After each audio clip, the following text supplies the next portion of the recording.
بعض الناس عنده مفهوم خاطئ في مسألة العيب، ويرى أن الأشياء التي كتبها الله سبحانه وتعالى وقدرها عليه أنها عيب. مثلا الفقر، يرى أن الفقر عيب، وأن المفروض ما هو فقير، وأن المفروض أنه ما يخرج أمام الناس وهو فقير مثلا، وسيارته قديمة موديلها قديم، أو ما عنده مال، ربما أنه يرى أن هذا نقص. حبيبي، لو كان هذا نقص ما كان النبي صلى الله عليه وسلم سيد البشرية فقير، ولا كان الصحابة رضوان الله عليهم أغلبهم فقراء ما يملكون شيء. النبي صلى الله عليه وسلم كان في بيته 3 أيام و4 أيام، وربما تصل إلى أيام ما يوقد النار في بيته، ما عنده شيء، وهو سيد البشرية. يستطيع أن يقول لله سبحانه وتعالى يقلب جبال المدينة ذهب فتقلب إلى ذهب. مع ذلك مات الرسول صلى الله عليه وسلم ودرعه مرهون عند يهودي، ما عابه الفقر ولا استحى من الفقر صلوات ربي وسلامه عليه. وبعض النساء ما تستقبل النساء في بيتها بحجة أن الكنب قديم وملابسي قديمة وشافتها الحرمة الثانية، أو مثلا يعني والله ما بستقبل أحد في بيتي لين أغير الأثاث كامل.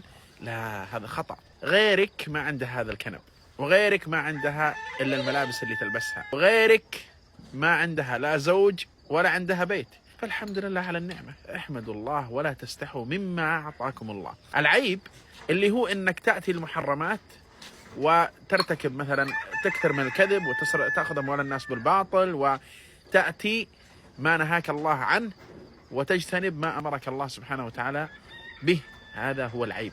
أما الفقر والأشياء هذه ما هي عيب. واللي جعل الناس يرون أن هذه الأشياء عيب أنهم ينظرون لمن هو أعلى منهم ولا ينظرون لمن هو أدنى منهم. والنبي صلى الله عليه وسلم يقول: لا تنظروا لمن هو أعلى منكم ولكن انظروا لمن هو أدنى منكم، وذلك أجدر ألا تزدروا نعمة الله عليكم.